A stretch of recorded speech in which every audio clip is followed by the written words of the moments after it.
We like to fly lots of different airlines. Today we're going to tell you about one of our favorites and how you can save money by flying with them.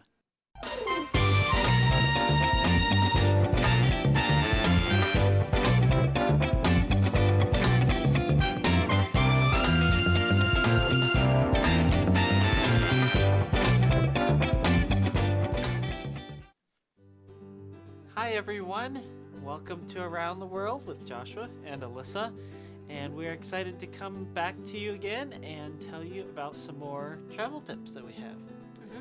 Now one of them has to do with airlines, and today we're going to talk about one of our favorite airlines, and it's probably not our top favorite, but it's one of the ones that we've been flying a lot recently, and that is Southwest. The reason we're going to tell you about this one is because it's a great way to fly all over the US at a price that may not be as expensive as some of the other airlines. So, here are just some shots from our Southwest flights. And there's one of the wings. Southwest Airlines is known as the LUV airline. Let your adventures begin with love. I saw this on one of the windows at one of the airports I was at. I thought it was pretty cool. Anyway, so why do we fly Southwest Airlines? Well, they have flights to many of the major airports in the US and a few smaller ones, and they are a lot less expensive as far as tickets and baggage and all sorts of other things go. Speaking of baggage, Whoa. if you're going to go anywhere for a week, or if you're traveling with a family, and a lot of you watching this probably travel as a family, you will take with you big suitcases that will not fit on the plane where you're sitting. You need them to go underneath in the checked baggage area. And for a lot of the airlines, that costs $30 to $35 one way and $60 to $70 round trip. Well, the nice thing about Southwest is that every single person can have 2 checked bags for free. Up to 50 pounds too, and that's a lot of weight. But be careful, you might want to get a scale and weigh just to make sure, but you could probably pack a lot in there and be just fine. So that's really nice. That can save you a lot of money. Also, Southwest has their seating is called open seating. So when you get on an airplane, you don't just go and sit in the seat that matches what is on your ticket. Nope. You get on the airplane and you look around for the seat that you like and you go sit down. However, if you fly Southwest Airlines, there's something you need to know about check-in, and that is that those who check in sooner get to board sooner, and those who board sooner obviously get the best seats. So when you fly Southwest, you want to check in for your flight exactly 24 hours before the flight, because that's when check-in opens. You can get online and do this. If you do it 23 hours and 59 minutes ahead of time, that's good too. Just don't wait till 12 hours before your flight to check in. You'll be the last person to get on the plane. Yes. And you don't want that, because then you have a good chance of sitting in a middle seat all by yourself. And if you're traveling with people, they'll probably sit in a different middle seat and you'll be separated. And if you get to board early, you might get an emergency exit row if you're an adult, and you might get more legroom there. So, I like how the seating is done at Southwest. You just have to make sure you check in quickly. Now, a lot of flights in recent days, because of coronavirus getting less and less scary for people, I guess, the planes don't look like this as much. They're starting to fill up more. And so you probably will not just get on a plane and have all these empty seats to choose from and get a whole row to yourself. It does happen. It did happen to us last week. But not always. Most of the time, you're going to be on a full plane, and you want to make sure you're at least sitting with the people you know. That's nice. Now, Southwest does have drinks and snacks, but the snacks are like, they're good, but they're small. It is like a little pretzel-y Chex Mix kind of snack thing. Yeah. And a lot of the other airlines that are more expensive have nicer snacks and more drinks. So all that to say, if you're going to fly Southwest, maybe you should bring some extra food with you on the plane so that you're not buying their extra food and just trying to survive on their little snacks. Just an idea there to help you save money when you fly with them. Here are some other low-budget airlines. Spirit, don't fly with them. It's going to cost you a lot. Frontier, don't fly with them. They are low budget. They're really low cost airlines because you fly all by yourself with no carry-on or no checked baggage, and it's cheap. But if you want to take a bag with you, you pay for the bag separately. If you want to take a checked bag with you, you pay for that separately. If you want a better seat, you pay for that separately. If you want to board early, you pay for that. All these things, and they add up, and all of a sudden you're saying to yourself, why didn't I just fly with one of the other more expensive ones that already gives me all this stuff? So if you're going to go with a low-cost airline, choose Southwest. If something else is a little cheaper and it's Spirit or Frontier, don't even consider it. Just go back.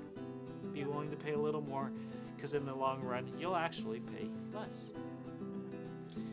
And they fly all over the U.S. and to some places in Central America.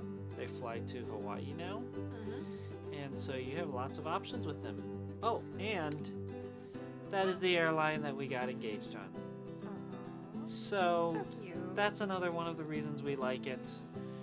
And those are just a few tips as to what you can do to make your trip with Southwest more enjoyable. If you want to get engaged on a Southwest flight someday, It's kind of fun. they just talk to them ahead of time, and they will probably help you out and make sure it works out. Yeah. We've flown them a lot, though. We really do like Southwest a lot. Yeah, and if you really want to fly them a lot, like at least 3 times a year, you get their credit cards, and you get all sorts of valuable benefits with them, and it is definitely worth it. The credit cards pay for themselves really quickly. So I have 2 of them. I've had 3 at one time, and it's worth it. And in the end, I get to fly for cheaper. A lot more often. Yeah. Okay, I got some more story. We left our story in the sad part today, so we gotta Oh yeah. pick it up and get some new parts to the story. Right. Okay, so last time we left off with our little friend Wee and his sister Kim. And remember, his mom had been taken away and their pig, and his dad had been killed. And so now it's just the little boy and his little sister. And they're just kind of living off what they can find in people's garbage cans and on the streets and stuff. And it's just really hard.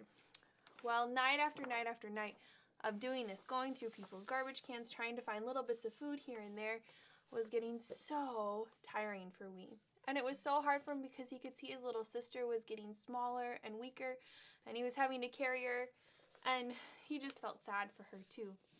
A lot of times he would spend the time at night just looking around for places to get more food.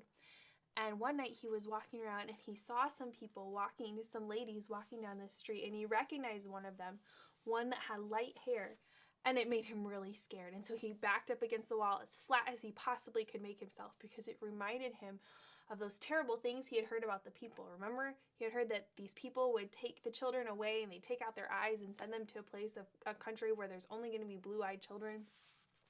So he was scared. And he had also heard from some of his friends that these people with the light skin have this magic book that casts all sorts of problems for people. He did not want to have anything to do with these people. So he stayed really still and quiet. He was trembling all over, and he almost dropped his sister because he was so scared.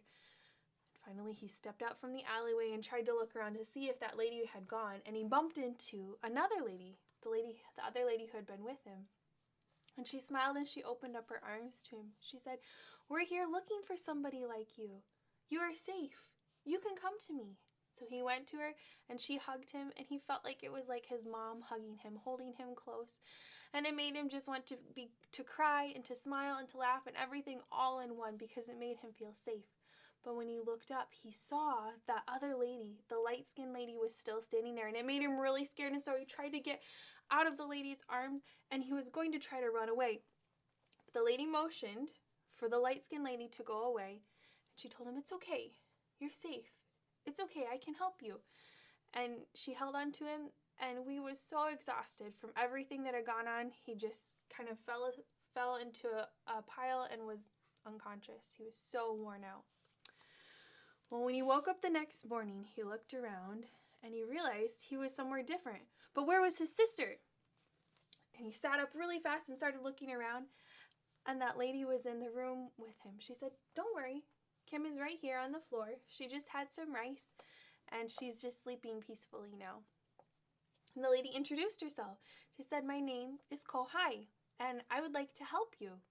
And I know that God brought me to see you last night, and that he brought our paths to meet, and I have some rice for you."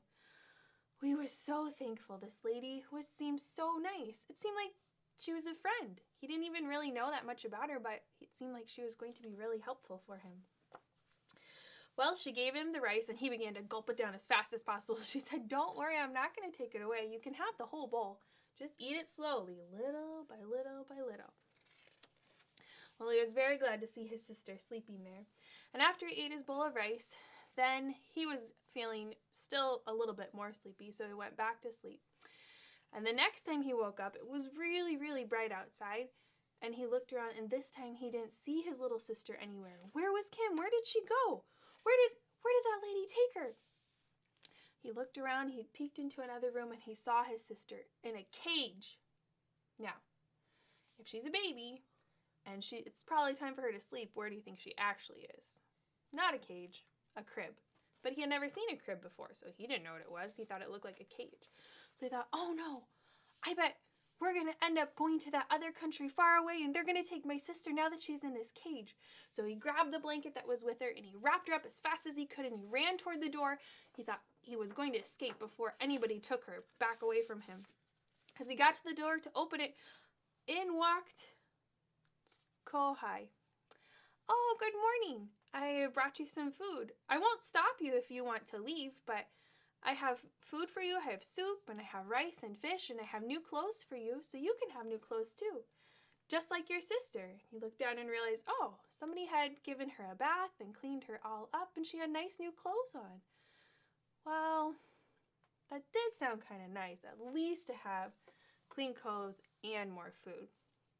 So he put Kim down so she could talk with the lady, or play with the lady for a little bit, and he took a bath and got all cleaned up, and then he sat down to eat his soup, and he slurped up his soup, because in his country, that's acceptable to do in Vietnam, to slurp up your soup. So he slurped up all of his soup, and then he started eating his rice and his fish. All of a sudden he realized, wait, where's my Buddha? And Kohai said, "It's okay, it's just right over there," and she just motioned to the corner where it was. So he grabbed it, and he set it all up in the corner. He was so glad he had remembered, but he had forgotten to save some of his soup for the Buddha. But it's okay, he could save some of his rice and his fish. So he put some in the soup bowl, and he put it in front of the Buddha, and he put his hands together and put his head all the way down to the floor, and told the Buddha that he was giving him an offering, and that he was sorry that he had forgotten to give him the food first. And Kohai didn't say anything. She just sat there. She didn't stop him or tell him one thing or the other. She just waited for him to finish. Well, he came back, and as he was eating his rice and fish, she said, "You know, I know that my God loves you, and that he loves me, and he wanted me to see you and to bump into you in the alley last night. Can I tell you about him?" We thought, oh, this is fine. I don't mind hearing. So he listened as he ate his rice and his fish. She said, "My God lives up in heaven, and he sent his son, Jesus, to come to earth, and he lived a perfect life. But some mean men nailed him to a cross, and he died in a terrible way. But 3 days later, God brought him back to life, and he gives you the gift of eternal life. You can live with him forever in heaven someday too, if you want to. You just have to trust him." We thought, wow, this was different. He had never heard of this before. And some of these things were making him think a little bit. He hadn't thought about a God who would love, or a God who would take care of him like that. Well, then the lady picked up a black book, and Wee's eyes got wide. This is not good. He didn't want to have anything to do with the black book. She said, all of these things I know because my God has written us a letter. And in this book, he tells us all these things about himself, about who he is and the things he's done. And I want to share these things with you. And we shook his head. He grabbed his sister, grabbed his little Buddha, and he walked right out the door. He didn't want to hear anything about that black book because it had magic. That's what his friends had told him. And now this lady was probably going to use magic on him. He said, I don't want to have anything with your black book, so I'm going to go. She said, now be careful. Your little sister is still very small and she could get really sick if she doesn't have food. We can care for you here. You can come back anytime you want to, and we will still keep taking care of you. I'm not going to stop you from going, but I want you to know we'll be here. We didn't want to have anything to do with it. He was going to take care of his sister and it was going to be okay. You're going to have to come back next time to find out what happens. Because now he's back out on the street again.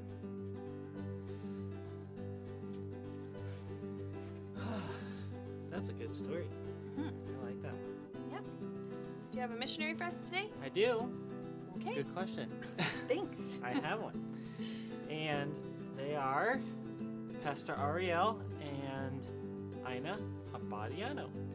We have told you about them before and their ministry in the Philippines, and I had a chance to chat with him online recently and make a video for him, and so I asked him if we could give you guys an update on their ministry and what God is doing through them. They're really fun people. Yes. We've both gotten a chance to spend time with them in the Philippines, and they have lots of great kids in their neighborhood that are basically like their kids. They spend a lot of time at their house and they learn a lot, and I'll let you keep talking, but I really love them too.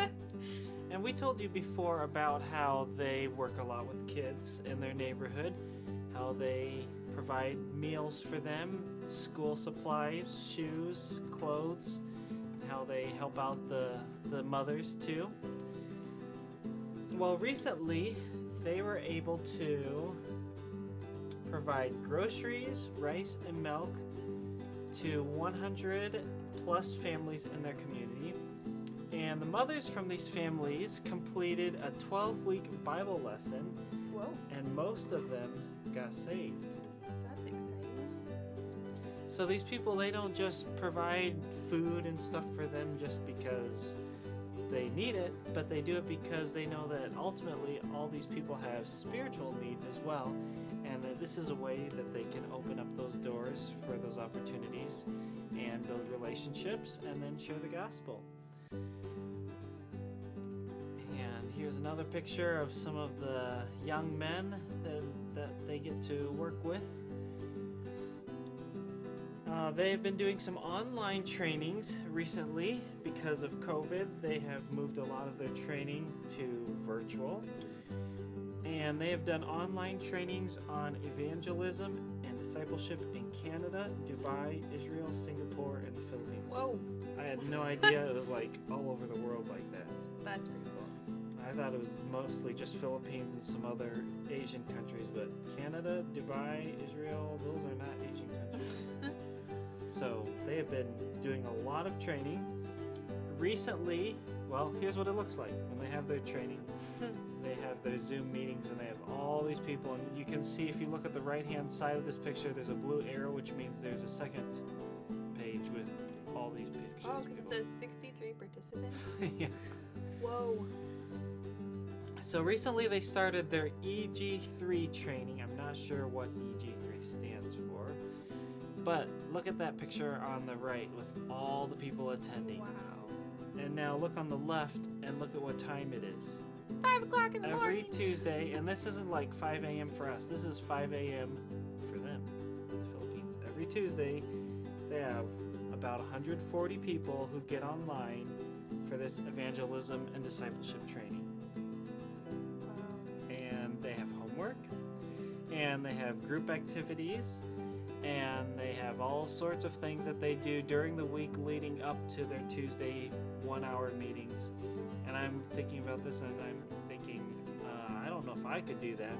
And I sure don't know that I could get people in my church interested in that kind of a thing at 5 a.m. in the morning. And yet he has all these people who say, yes, this is what I want. And they're willing to put in the time and not have that sleep at that time. And that's just incredible. He is also giving him these Gaining Ground books, which I don't know if Alyssa's parents told you about the Gaining Ground when they came and spoke here, but it's a book that's a story type version of the Good Soil Training. And so you can learn all about how to better build relationships and evangelize and make disciples by reading this book and some of the methodology that's presented there. I just read a Facebook post from him for May 3rd, which would have been just a couple days ago, earlier this week. He says, "Praise God and thank you for your prayer support. We had almost 150 participants from 4 countries this morning at our Old Testament Hooks workshop via Zoom. Wow. That's cool. We are expecting more than 200 for our New Testament workshop this coming May 17th, a study with the 25 Bible areas where we can hang our 100 major stories of the Bible." So we have done the hooks. I don't know if we've ever shown a video on here. If you're from our church, our kids know what this is. Some of you may not know. If you're interested in learning what these hooks are and how we use these 25 events and actions to help us remember the big storyline of the Bible, leave a comment or send us a message and we'll tell you where you can find this information so that you can learn too. It's a great teaching tool. It's a great learning tool for yourself. But that's incredible. 150 people, and then they're expecting 200 at their next one for the New Testament. All these people want to learn. Some prayers and praises. They have been working on some new translations of the Story of Hope, Evangelism, and Discipleship book, and Alyssa's parents introduced this to you a few weeks ago. So hopefully you have watched that session or that episode and are familiar with what this is. But they have translated it into Thai, and the one that you see here is Tagalog, one of the 4 languages in the Philippines that they are working on translating this into. That one is done, and they have 3 others that need to be done, but they will cost about $7,000 to translate and print each of them. So praise for the Tagalog being finished and for the Thai that has been finished, and prayer for the other 3 languages in Filipino that they are working on hopefully pretty soon. That's exciting. Also, another praise and prayer request, just the fact that through COVID they've been able to have all their trainings online. In fact, I'm guessing they probably have had more people trained as a result of COVID since it's been online. I don't know that for sure, but I'm thinking from the way he talks about it, that's probably the case. He says, "Pray for us to start campus church planting in 20 universities and colleges by doing virtual trainings among student leaders." And so that is in process. They're hoping to get that done. And then also they are praying for opportunities to keep responding to the physical needs of those who have been affected by the pandemic and the typhoons there in the Philippines, and that this would open up opportunities for them to train more people in evangelism and discipleship. So they are very busy, as normal, doing all these online trainings at the moment while still serving the people in their neighborhood. And these people are eager to learn, and they're not put off by the fact that they have to do it on Zoom. They're excited just to keep learning any way they can, and I think it's making a difference just because all these people are being trained and training others. It's just incredible. Pretty exciting. So if you think of it, you can pray for Pastor Ariel. Maybe if you wake up really early in the morning sometime, you should pray for him because that'll just help you remember. It won't be the same time as him, but just think about getting up early and remembering that he has to get up early to teach these classes too. And if you want to pray for them around supper time, you're probably about the time that he's doing his 5 a.m. trainings. Probably pretty close. Yeah, on Monday for us. So hopefully you found our hidden object today. And hopefully you'll come back next week to hear the next part of our story and learn a little bit more about traveling. Yeah, next week we're going to tell you some of the fun things we get to do at the airport, things that you may not necessarily think about. So come back. Better come back. See ya. Yep, bye.